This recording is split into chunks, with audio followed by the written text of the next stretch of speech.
All right, Fulton, shall we start? It's 8:02. Yep, give me a second as we get ready to stream live. And yep, ready to go. Wonderful. Hi, everyone. My name is Z Wong. I'm the president of Committee of 100, and I welcome you to today's session, Scientific Collaboration in the Era of US-China Tensions. So the format will be following. I will introduce our two speakers in sequence, and I'll give about 5 to 10 minutes for each of them to talk about some of their most recent work and its key findings. And after that, we'll open up for some questions and then Q&A. Okay, first I'd like to introduce Margaret Lewis, or Maggie.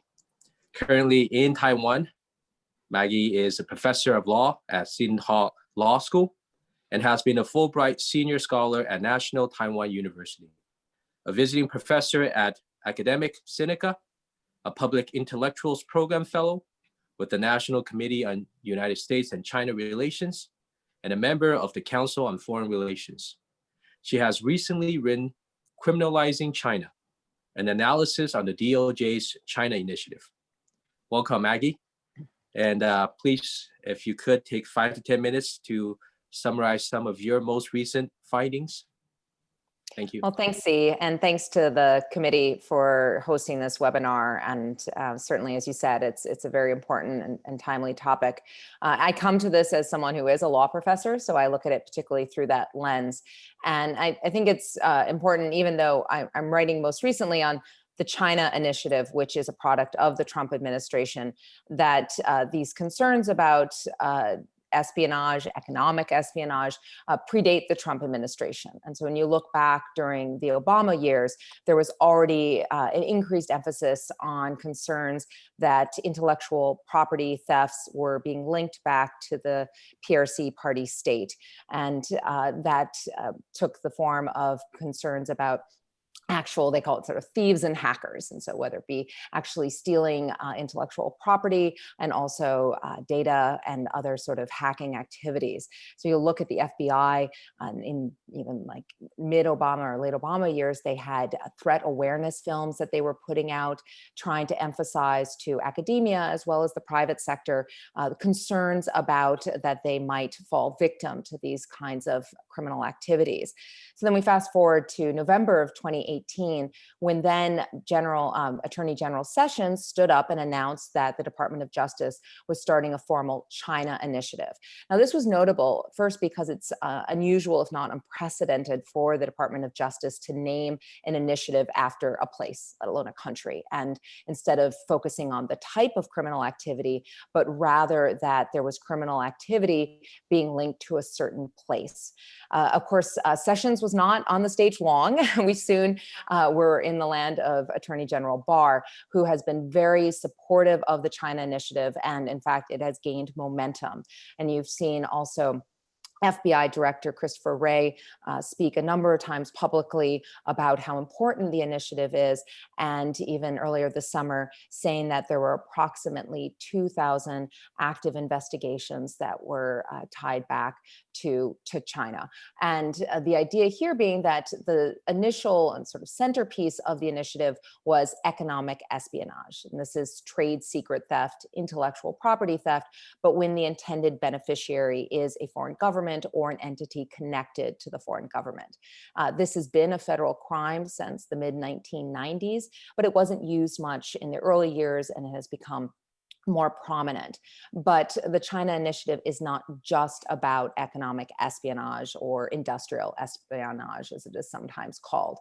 It's also looking at people who have ties to whether it be universities or other entities in China that they have failed to disclose when they needed to disclose it. So for example, on federal grant forms, and this gets prosecuted as some sort of false declaration because it was information that was seen as necessary as part of communications with the federal government.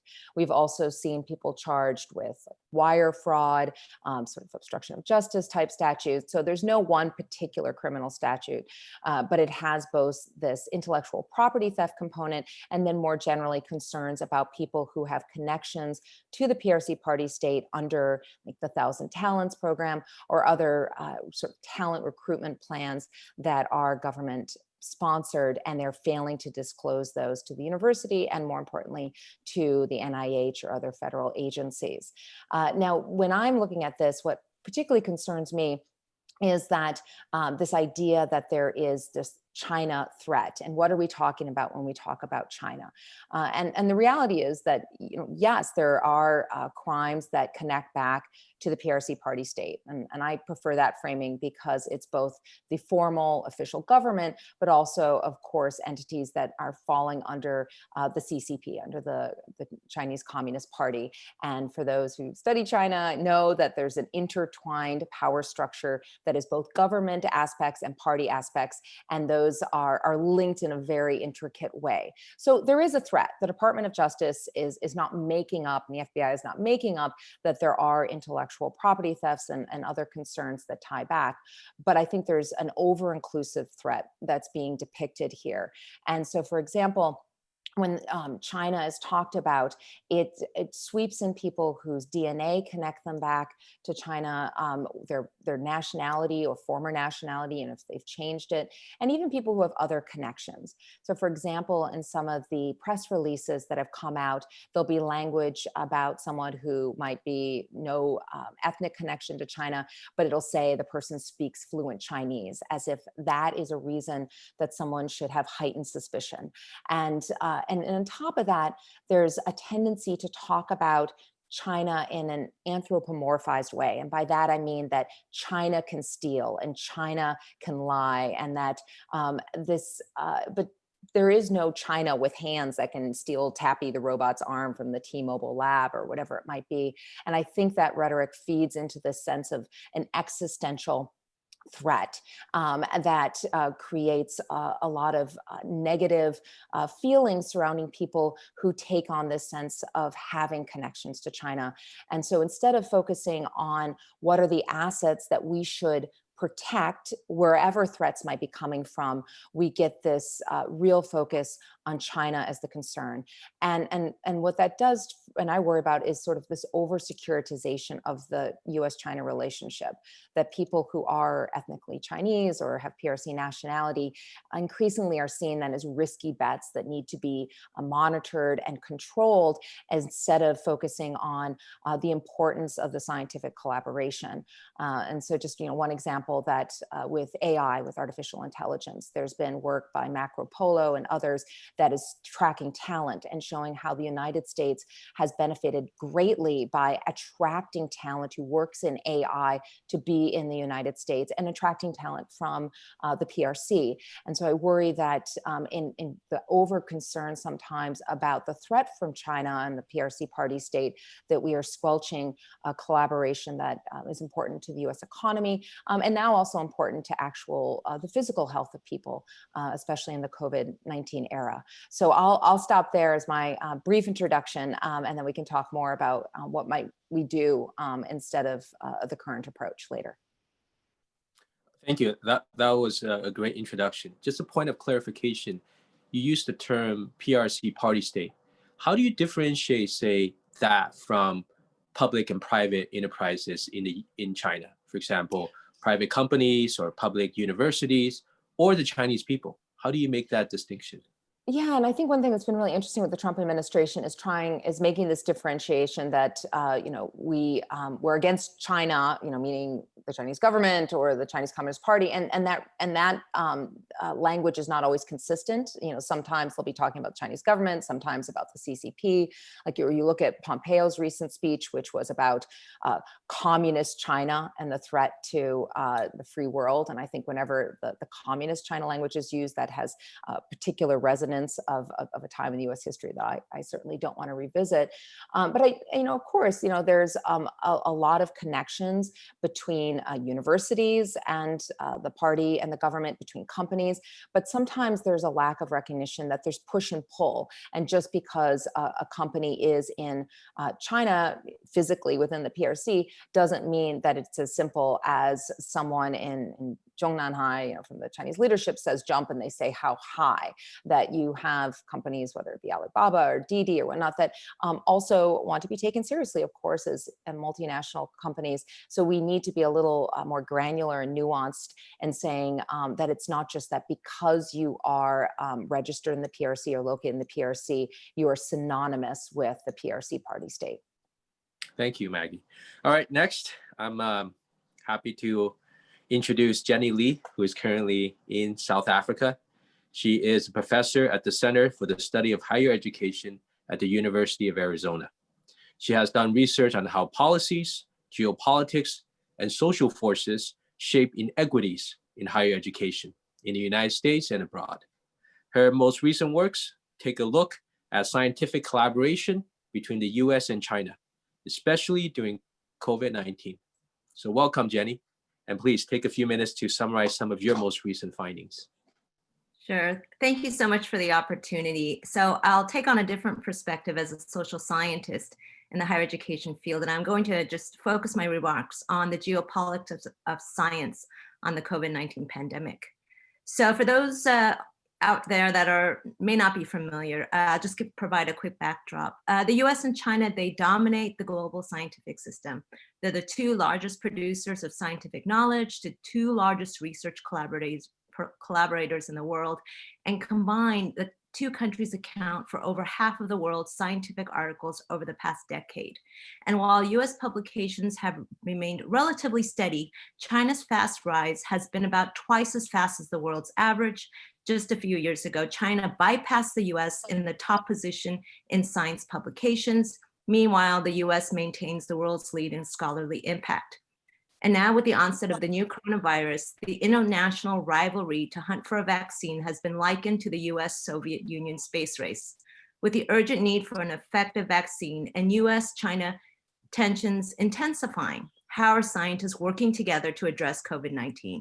So before I delve into the latest research findings, I'd like to first contextualize the prevailing challenges in the global science system. Governments have long played an active role in funding science towards their own ends. This is especially true for the US, and this is especially true for China. Governments have also limited science for the state's ends. Prior to the pandemic, the US had already proposed numerous policies in decreasing scientific engagement, especially with China. This includes denying visas from China, banning Chinese funding sources, and developing protocols to monitor Chinese scholars. Numerous prominent organizations have warned that such a sweeping approach would harm the overall scientific enterprise. Yet despite this and other domestic opposition, including from the Committee of 100, US-China relations continue to worsen. As for the current pandemic, nations are still disputing the coronavirus source, whether it be referred to as the Chinese virus, Wuhan virus, or Chinese leaders suggesting the US Army brought the virus to Wuhan.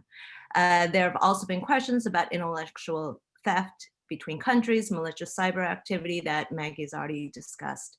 Meanwhile, the sharing of COVID data and findings may be stalled. A few months ago, the Chinese Academy of Sciences issued a notice that any COVID-19 related publications must be approved by the government prior to release. Since then, the Trump administration ordered all hospitals to bypass the CDC and submit all COVID-19 data to the federal government.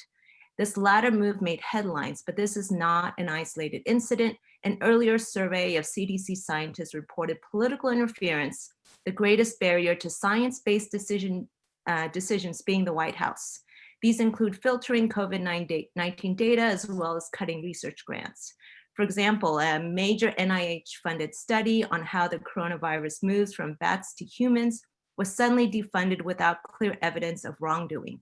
Scientific experts expressed concern because this study countered conservative US political and media claims that the virus escaped from a laboratory in Wuhan, China. So how do we understand this critical intersection between geopolitics and science? As we can observe across all these examples, scientific inquiry may sometimes be secondary to national interests, especially when the findings do not always align with political agendas. Based on scientific nationalism, governments intervene for the supposed welfare of the state. This is indeed happening. According to a survey of over 63,000 US federal scientists in 16 government agencies, respondents reported interference from government officials, with 50% indicating that political interests hindered the ability of their agencies to make science-based decisions. The challenges from the Trump administration have included reports of scientific studies being halted, edited, or suppressed, the sidelining of scientific advice, and political oversight over grant reviews. So from the perspective of the nation state, the current pandemic is not just about public health. It represents both a political and security threat. Basically, infectious diseases such as this pose direct threats to national security and state power, as they have the potential to destabilize the economy and political structures. So now with the threat of COVID-19, which the White House has indeed referred to as a threat to national security, then there is a national emergency and securitization follows. Securitization happens when authorities seek to handle the issue by whatever means necessary to stabilize the state, even if allegations are exaggerated or sometimes unfounded. The White House has strategically aligned COVID-19 threat with the previous China threat narrative, such as labeling SARS-CoV-2 as the Chinese virus. Thus, this is the securitization of COVID-19 when it becomes a national over humanitarian pursuit, because it is viewed as a danger that is coming from outside domestic borders, placing the blame squarely on China. Among the criticisms is that when public health is securitized, governments may suspend human freedoms or rights in the name of national protection. For citizens, this means closing national borders to so-called foreigners, but allowing the re-entry of repatriates who are just as capable of spreading the virus. For scientists in particular, this means limiting international research with scientists from other countries. In some situations, however, the state may actually pose the greatest threat to individuals' health and human security. Political interference may result in the reduction of valuable knowledge that would otherwise support public health. So what happens then in a global crisis when we presume scientific collaboration is most necessary? Just recently, John Hout and I examined the international collaborations on COVID-19. So following this logic of scientific nationalism, one might reasonably predict a decline in international publications and a rise in single country publications, particularly in the US and in China. However, we were quite surprised by our results. In a series of bibliometric studies, I'm glad to report, we actually found the opposite. Our findings indicate that the two nations are conducting the most COVID-19 research, and they're continuing to collaborate more with each other than with any other country. In fact, the rate of collaboration increased statistically significantly, over 5% over the rate of collaboration prior to the pandemic. It's also higher than the rate of collaboration on non-COVID-19 research. What this tells us is that the US and China are coming together in addressing the global crisis, even despite international tensions.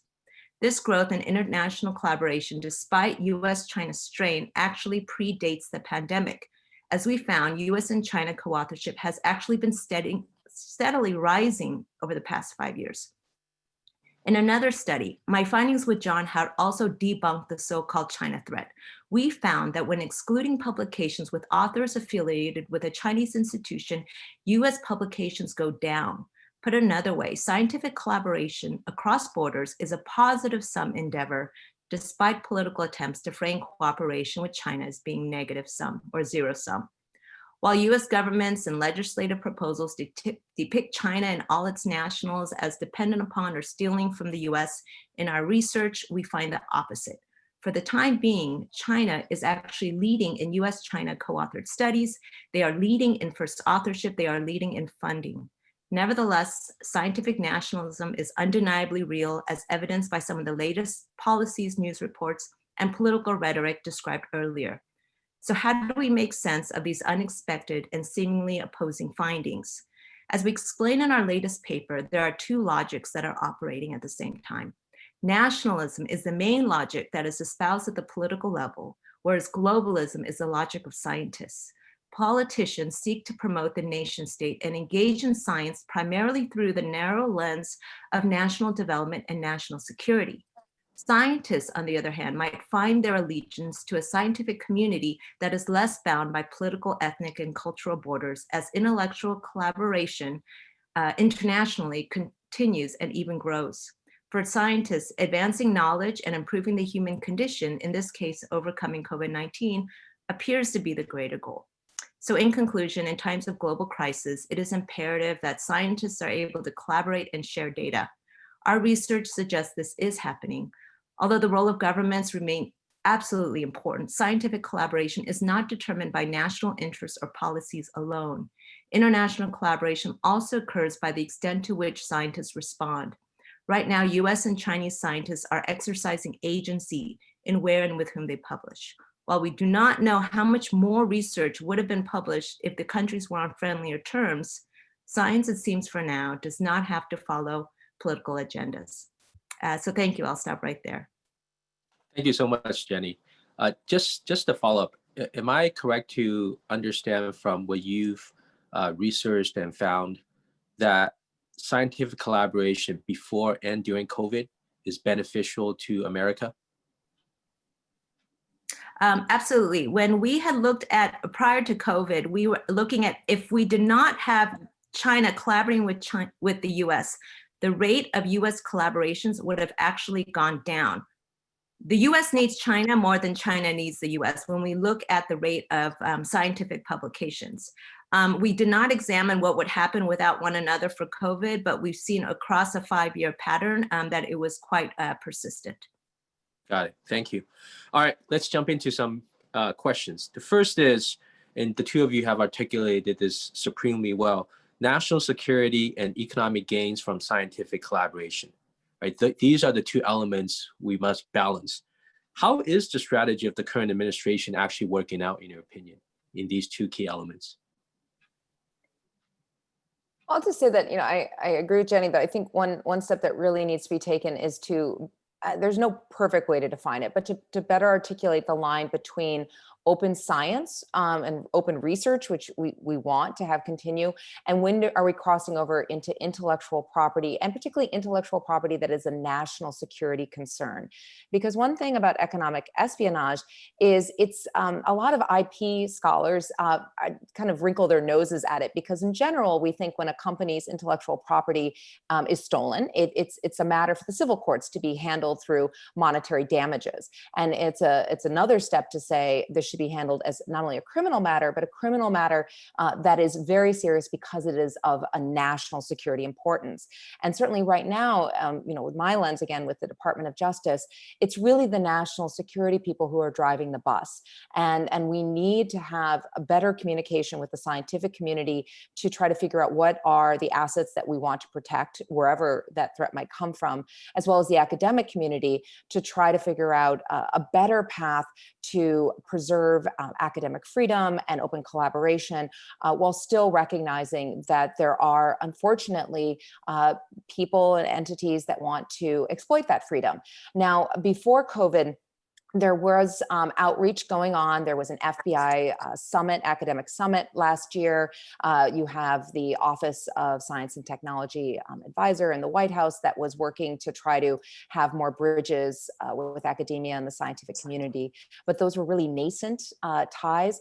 And unfortunately, a lot of the contacts with the government have been much more the government wanting information because of an investigation, not really a bilateral two-way street to try to figure out a better way to address these issues that will preserve the good collaboration, like Jenny was talking about, while still finding the times where we want to use the heavy hammer of federal criminal law to deter behavior that we think is harmful to society.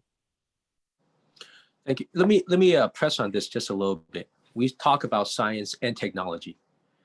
In fact, much of what we think of as economic espionage or intellectual property theft probably revolve around technology. And many of the professors at these academic institutions work on fundamental science, which is research that would be published in open journals anyways. But as you have noted previously, much of the DOJ's China initiative seems to be revolved around scientists at these universities, more towards the science side, less towards the technology side. Why is that? We need some from the Department of Justice. I mean, this is one, there's so many questions about why these certain people, why these certain cases. And I teach criminal procedure in the United States, so just totally without any China context.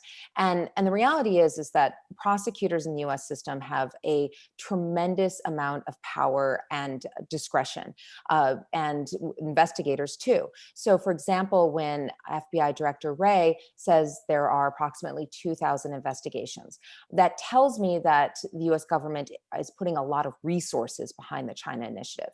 It doesn't tell me about the extent to which criminal activity has increased, because if someone is being effective at hiding what they're doing, we don't know how much is actually going on. We also don't know the extent to which these cases are, for a lot of the evidence, because there's a lot of these cases that are pleading out. Plea bargains are the way the US system runs. And when there's a plea agreement, you don't get much in the way of evidence disclosed. We really need more cases to go to trial, and then you're going to get more robust discovery to understand really the basis for a lot of the government's case. And particularly because this is a national security matter, that's how it's presented, there's even less transparency than we would get with sort of your average case.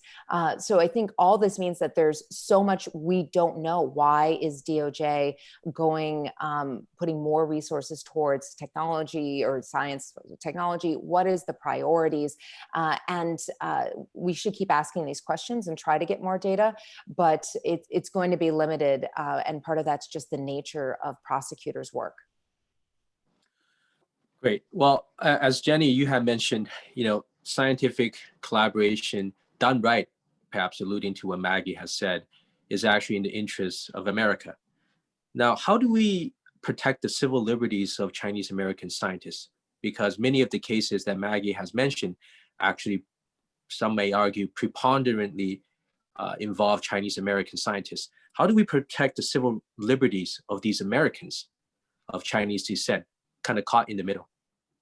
Right. So I come from an education perspective. I work in a university. I study higher education. And universities are now placed in a really interesting position when the FBI and DOJ are asking us to come up with a protocol of monitoring individuals, predominantly Chinese scientists, who might engage in suspicious behavior. Now, this is very unlike the values of a university that pursue academic freedom, that is less bound by borders, that is looking to generate new knowledge regardless of the origin of where the knowledge is being produced. And so I think for universities, there's been resistance to that. There's been many statements, many petitions that have been made indicating that we are not going to monitor our scientists. This actually goes against what we stand for in terms of the pursuit of knowledge. And so I think that, when Ray and others call universities as these vulnerable sites, this is a new way of thinking about the role of higher education and the extent to which they participate, but also in ways that this actually hurts the scientific enterprise.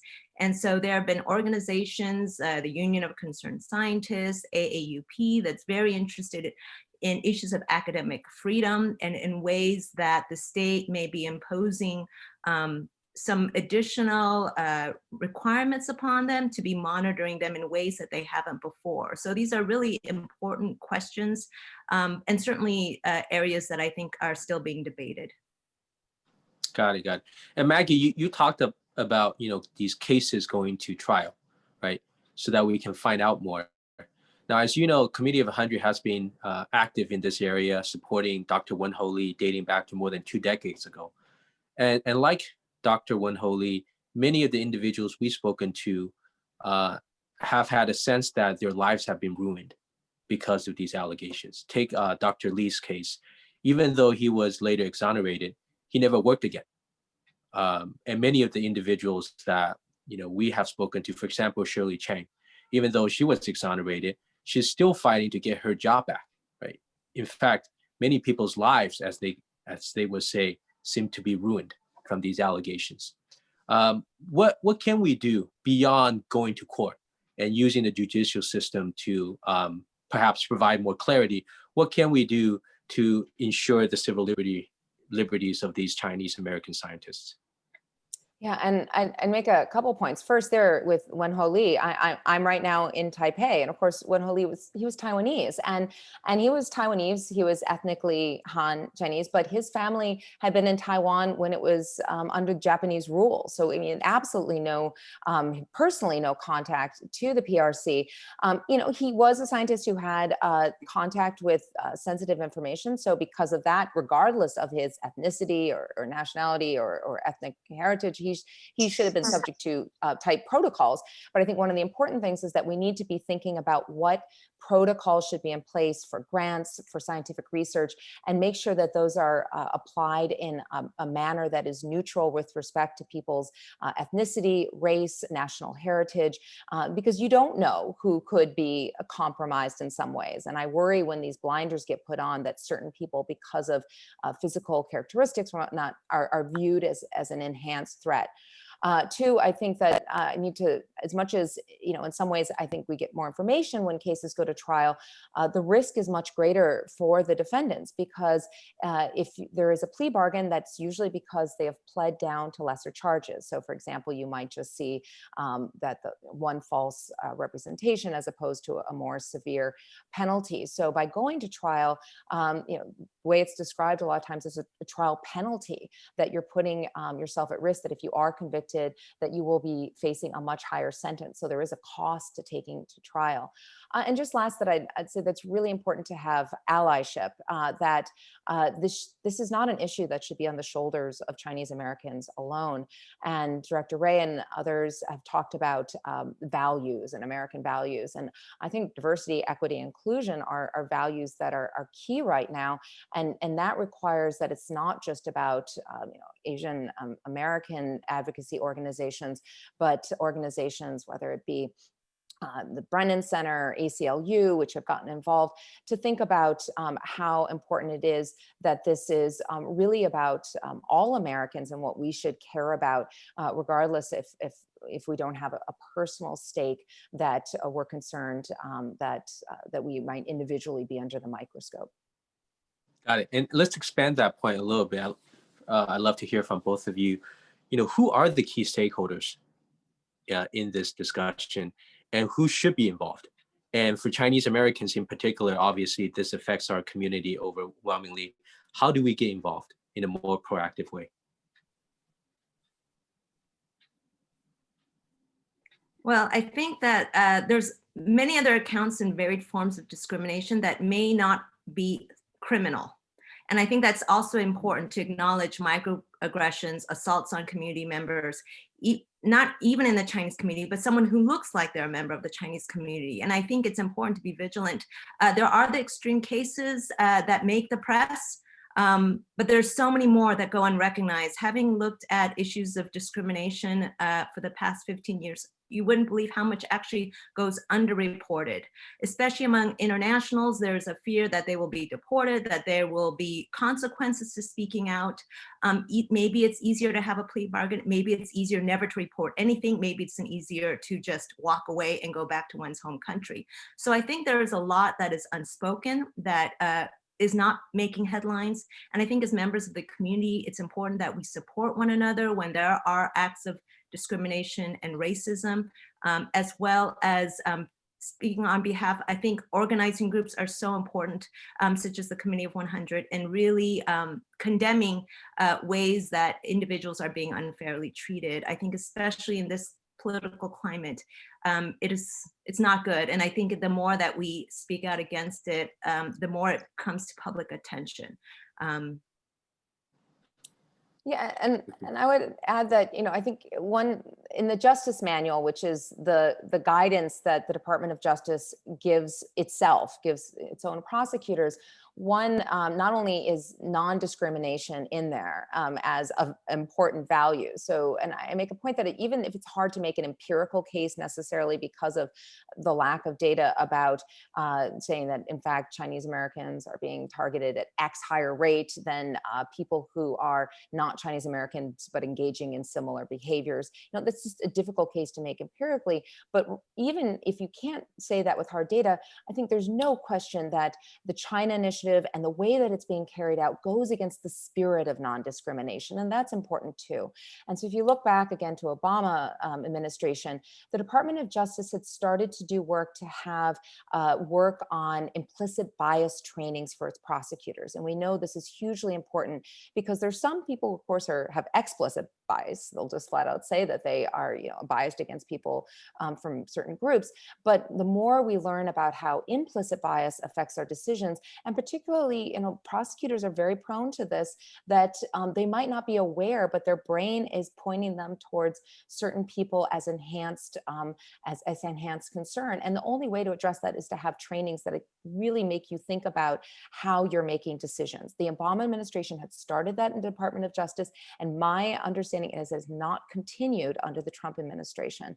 And also Jenny mentioned the microaggressions. I worry too about micro-invalidations. So when you look at the speeches around the top people in the Department of Justice and FBI around the China initiative, there's usually a sentence or two about, but this is not about the Chinese people. We welcome the Chinese people, and we want to continue that collaboration.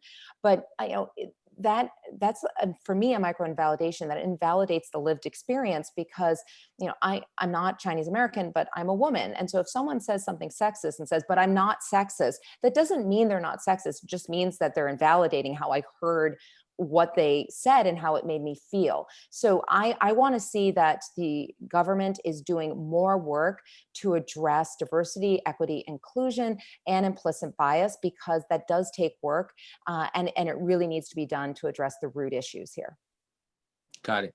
So I'm going to combine a couple of questions. We have quite a few questions from our audience.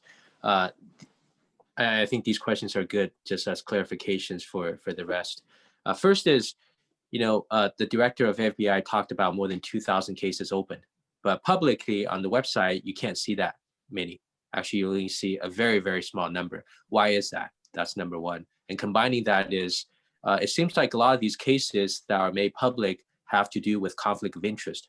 Why are they billed as national security / economic espionage? Yeah, so first with the numbers. So again, this is a number that was most recently in a Fox interview, and it's just kind of thrown out there. So we'll get press releases from the Department of Justice for individual cases. Sometimes we'll get sort of once in a while, an update on the China initiative that might list a couple dozen cases. Now, the reason we don't know about the nature of the investigations is most of them are ongoing investigations, and it would compromise an investigation to say, by the way, we have a wiretap on this person, or we're monitoring this individual or this company. And so there are some legitimate reasons that there is a lack of transparency. That said, I worry anytime the government says, trust us, it's a national security issue, we've got this. Like, we should push back and try to get more clarification about what these cases are and how the selection process and resources are being allocated. And more importantly to me, one number that really concerned me is that we've had members of the Department of Justice say, that we'd like to see that all 94 federal districts had a case under the China initiative. And even though it's not a strict quota system, very much putting out there that this is a priority of the Department of Justice. And essentially, if we don't see your cases coming from Idaho to Missouri to Maine, are you looking hard enough? That's the message that comes out publicly. And that sends to me a troubling message that prosecutors need to be taking the China initiative seriously, and the way that they do that is by bringing cases which can affect their decision-making process. Got it. So when it comes to scientific collaboration, there are sensitive areas, and I love to talk a little bit, and we have a couple questions around that. The first is the president has signed an executive order banning students from China that may be affiliated with higher education institutions that are involved with the military. So how do we determine, for example, these collaborations between US and China doesn't fall into the military space? That's part one. Part two is, what about these private enterprises from China? They have been active in investing in the United States, for example, as venture capitalists, investing in various technology companies and collaborating with US universities. Do we allow private Chinese companies to continue to have that role in the United States? And beyond that, what about some of these quote unquote sensitive areas? For example, 5G, that seems like an area that would underpin economic development around the globe. Are there opportunities for the two countries to work together? So I'm going to give you all three kind of combined in this auspice of how do we work together given these constraints?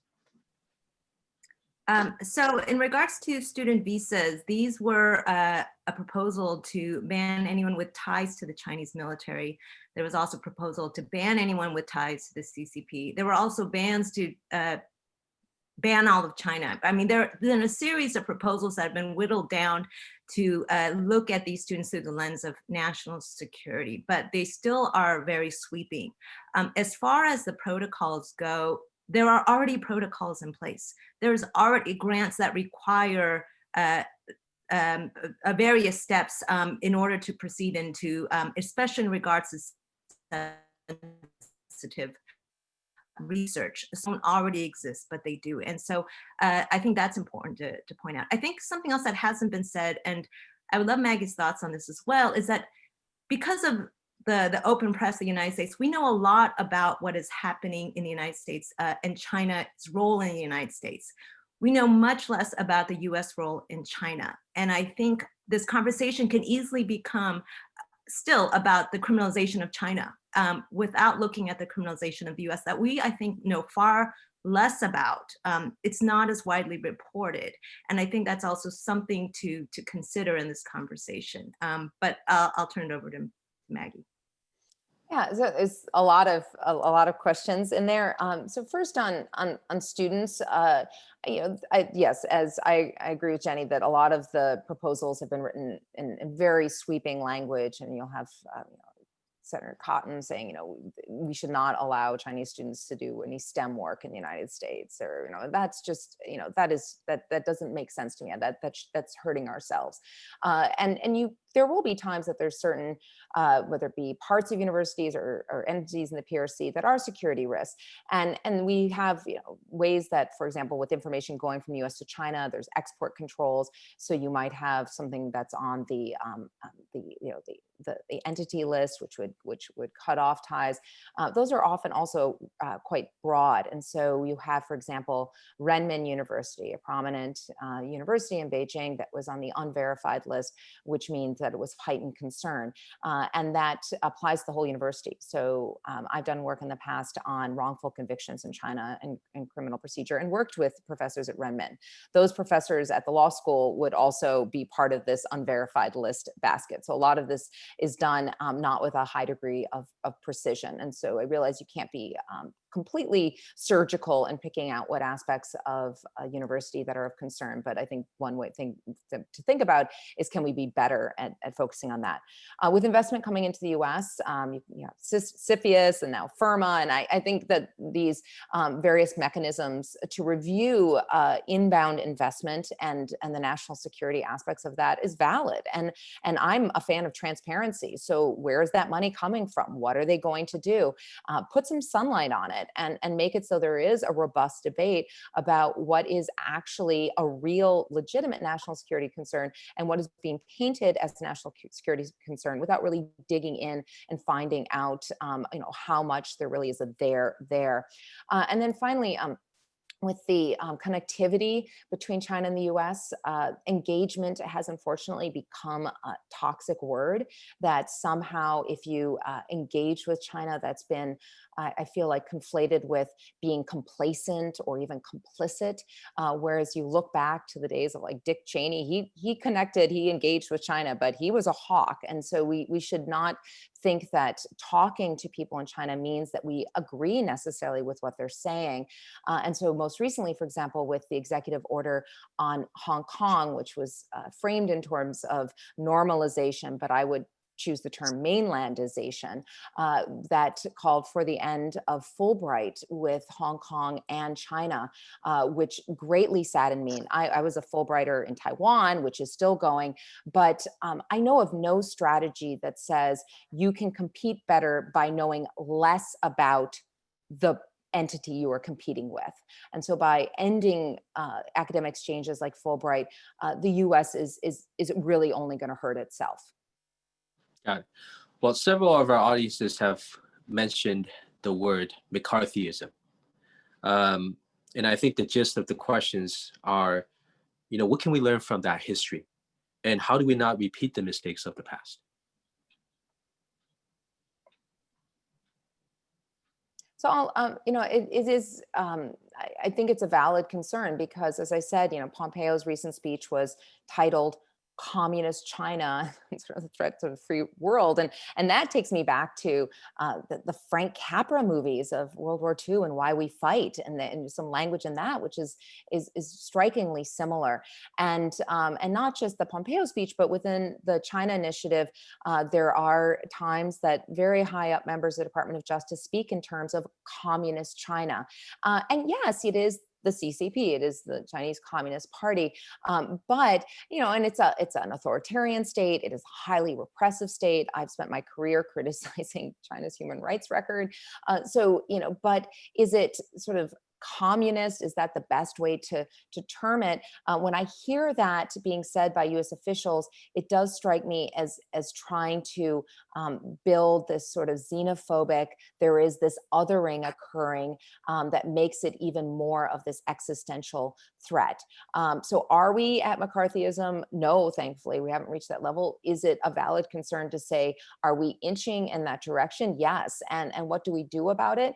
I think we call it out and we say it's not okay to have our Secretary of State titling a speech Communist China, that is not helpful. And in fact, it's hurtful, that we understand our history, because I do think that there are, unfortunately, not enough Americans digging into that history right now and understanding how hurtful it was and how it destroyed people's careers and lives. And I think back, I'm originally from Madison, Wisconsin, and so McCarthy, and I remember talking to a family friend who she had gone around to get signatures for the recall of McCarthy. And she took her then toddler daughter with her in the stroller, because people then would not yell at her in the same way as they would if she went around alone to try to get signatures that she was somehow a communist and worse. And so this is a part of our history that we need to be very careful that we don't revisit. Yeah. First of all, sorry, my internet keeps freezing on me, so I hope you can get this. But let's not forget, earlier this year, Asian Americans were randomly attacked as being carriers and responsible for the pandemic. We don't see that as now. I think we're taking more personal responsibility, but I think it's easy to lose sight of the physical violence that was inflicted for really no legitimate reason at all. So not to say we have as extreme cases where we're taking people away, but I think that it's still very serious. And I think that there are individuals who are still think twice before going out, especially if they don't have a mask, but also because they might be seen as responsible for this pandemic. And I think that is still in the public psyche. And there's still a lot of blame as opposed to personal responsibility that's taking place as well. So it's still happening. It just happens in more subtle ways, but I think earlier this year we witnessed it very clearly.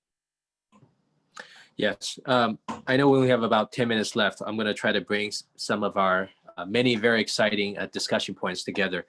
So going forward, what do you think might be a good framework to balance national security, civil rights of American citizens, and the economic interests of America? How do we create a framework that can balance these different forces or elements? So first, go ahead, Jenny. So I don't come from a justice perspective, so I'll say this a bit naively, but I think there are limits to justice. I think that there's a case for safety, but I also think when the reaches of safety go so far that it invades upon our civil liberties and especially our human rights, academic freedom. There is so science denial or hostility to science. I think there is so much that is being done under the banner of security that we need to be cognizant of it. Again, not to say security is not important, but also to recognize what is the price for it.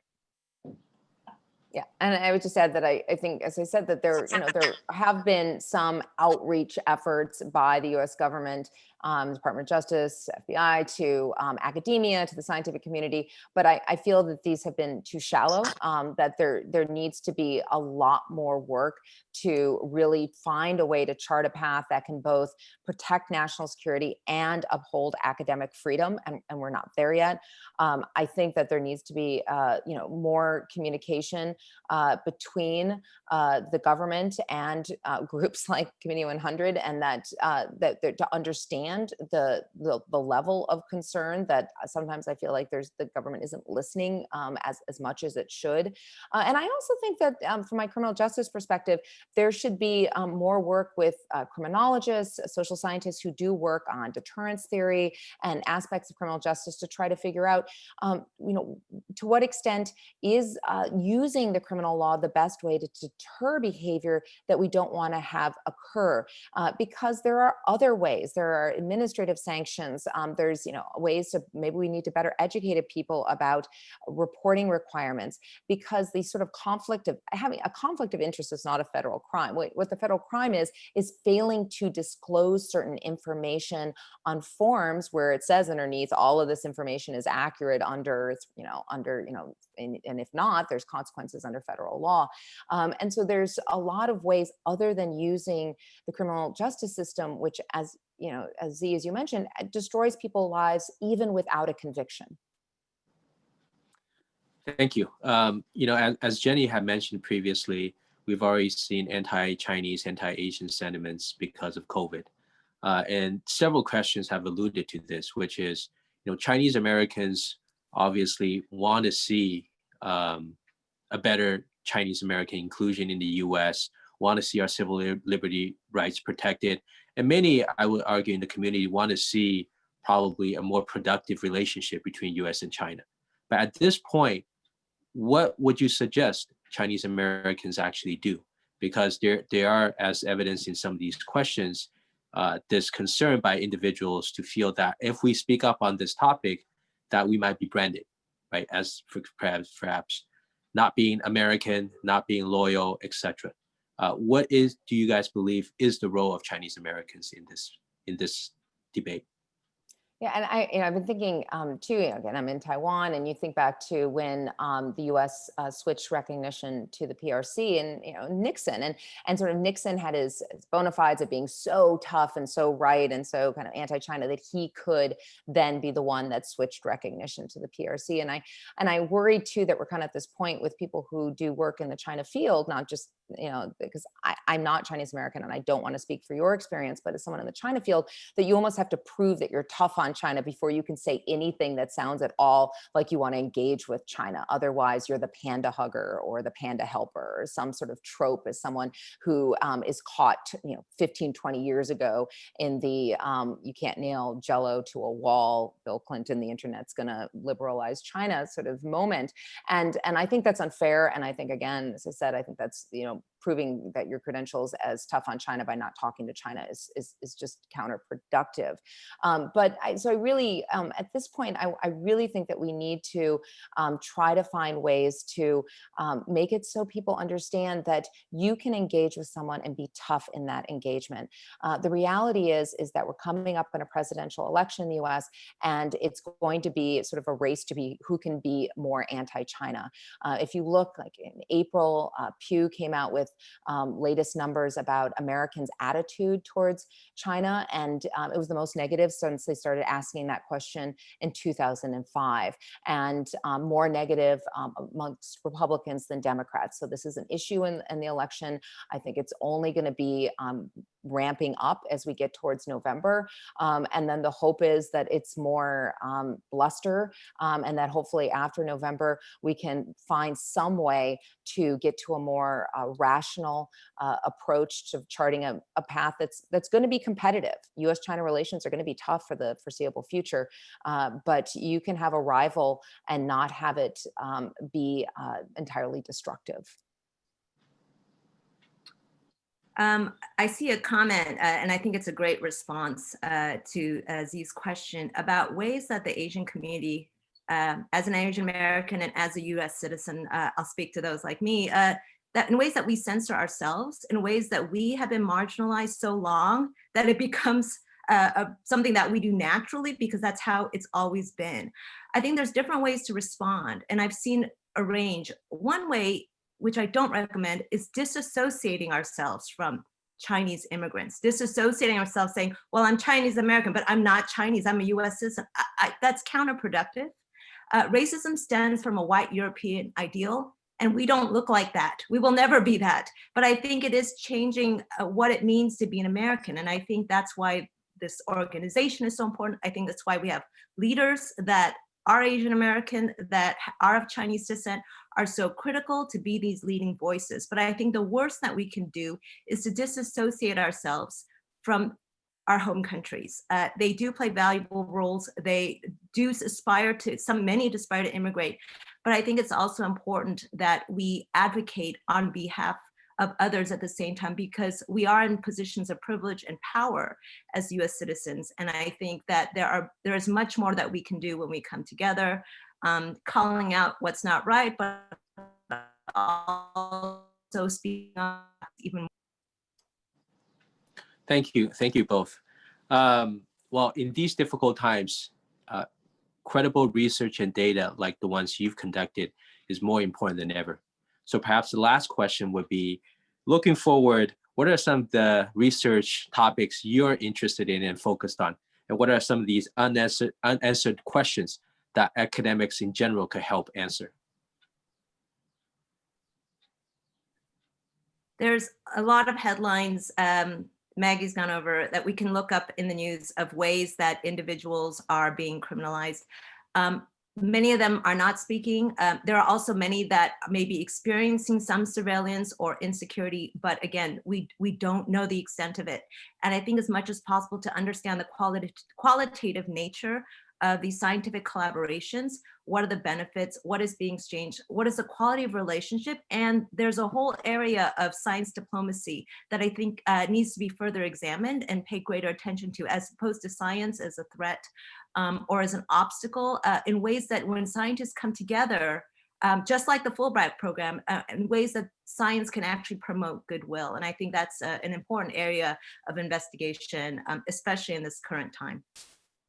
Yeah, and I would just say that, you know, there's so much focus right now on China as sort of the negative case. What's wrong with connection with China, that they're going to steal our technology, or they're going to hack our data. And I think more emphasis needs to be put on this positive case, this sort of the case for collaboration, the case for having connections, and showing all the benefits that come from that. Because right now, I do feel that there is so much focus on the threat, the Chinese threat, the China threat, and we need to put out there too. About, you know, but there's also so much positive, so many positive aspects of collaboration.